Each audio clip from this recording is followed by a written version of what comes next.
Hello hello hello.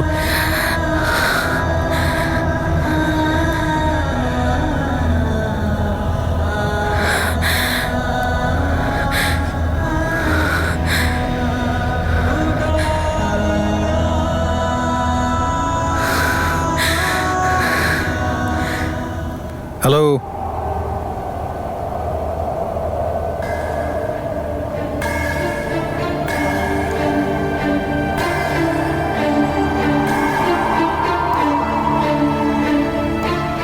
কথা বল।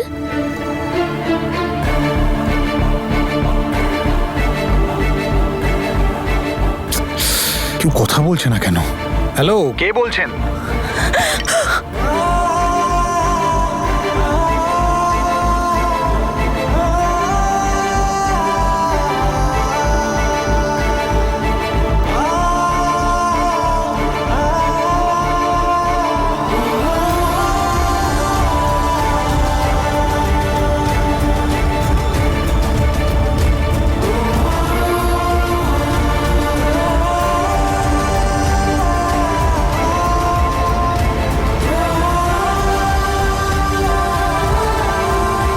আমার এমন অদ্ভুত ফিলিং হচ্ছে কেন?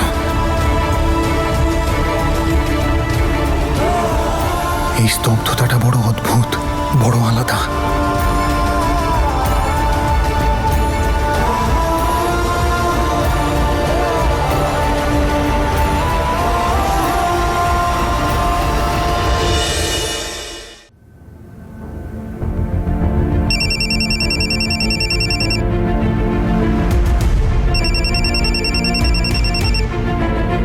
হ্যালো হ্যালো, আপনি কোনো পার্বতীকে চেনেন? না, আমরা এই নামের কাউকে চিনি না, রং নাম্বার। কি বলছে? ভীরও আসবে এক্ষুনি? বল না।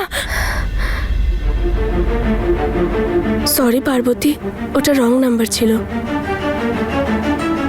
ওটা তোর বীর ছিল না।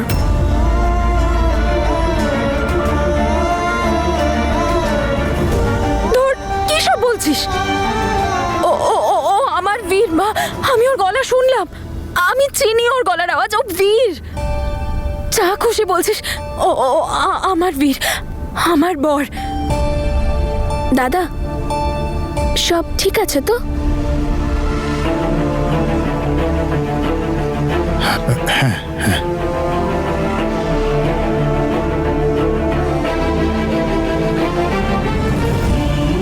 আমার কেন এমন অস্বস্তি বোধ হচ্ছে?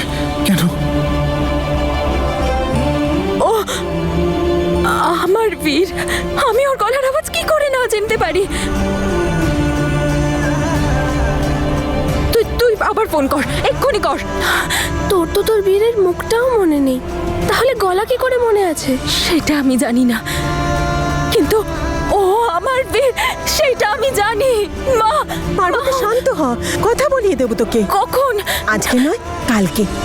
আজকে তো ফোনটা তুললো না, কাল অবশ্যই কথা বলবি, কিন্তু আগে তুই খাবার খাবি। খাবি তো? হ্যাঁ। শোন, ওকে নিয়ে যা তো। আজকের জন্য তো ওকে শান্ত করালাম, কাল কি করে কথা বলবো? এখন আমি কোথায় খুঁজবো এই বীরকে? এটা আমি এক্ষুনি কি দেখলাম? তনু বেঁচে আছে আর বীর ওখানে।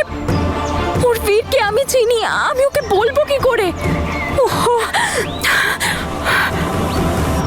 কাকে বলবো, বীরকে না জ্যাসমিনকে? আমার তো ভয় করছে যে ওদের মধ্যে কাউকে বললে তনুর জীবন আবার না সংকটে পড়ে। আমি আবার কোনো ভুল না করে বসি, কেউ যদি জেনে ফেলে তাহলে অনেক বড় গন্ডগোল হতে পারে। কিন্তু কাউকে না কাউকে তো এই কথাটা বলতেই হবে। কিন্তু তানিয়া, তুই কাকে কি করে বলবি? তোর কাছে তো কোনো প্রুফও নেই তনুর। কি করি?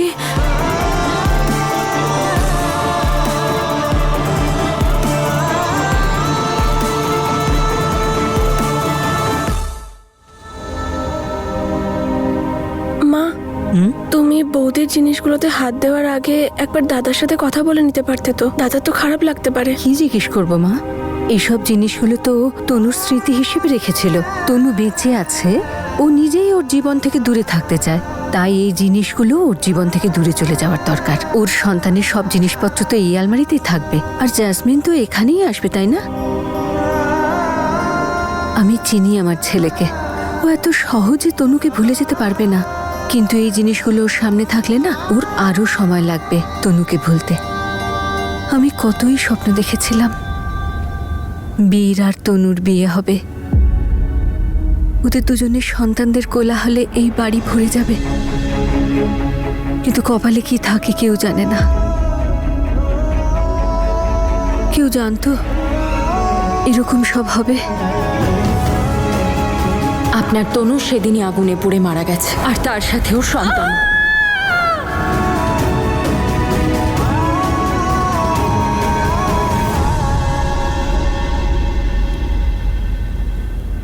তুমি ঠিক বলছো মা, এই সব কিছু আমি সরিয়ে দেবো, তুমি চিন্তা করো না।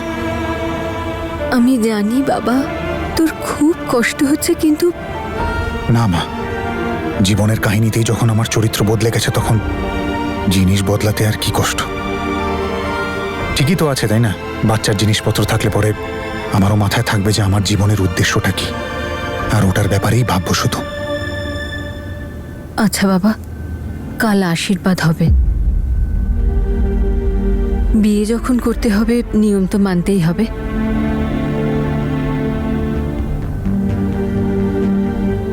আমার কোনো প্রবলেম নেই মা, তোমাদের যেটা ভালো মনে হয়। আচ্ছা বাবা।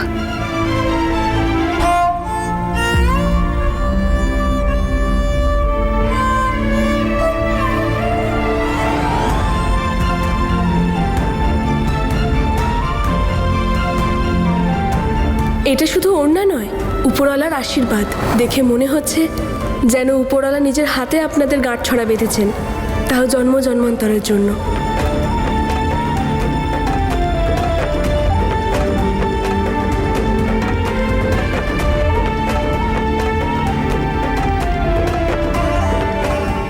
এমনিতে এই মিউজিকে তো আমাদের পার্বতী খুব ভালো নাচতে পারে, তাই না? হ্যাঁ, আমি তো এমনিই খুব সুন্দর নাচি, আর এটার তো হুক স্টেপও মনে আছে আমার। তাহলে চল আমরা সবাই হুক স্টেপটা করি। চল চল।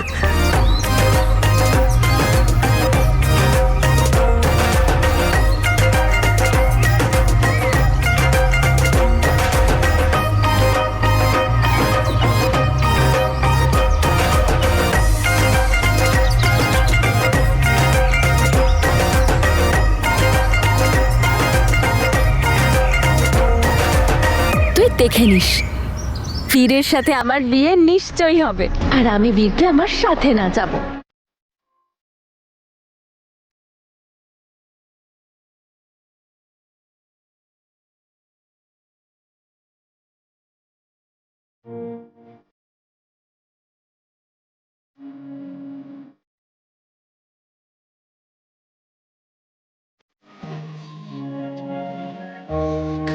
ਮੈਨੂੰ ਲੋੜ ਨੀ ਦੁਨੀਆਦਾਰੀ ਦੀ।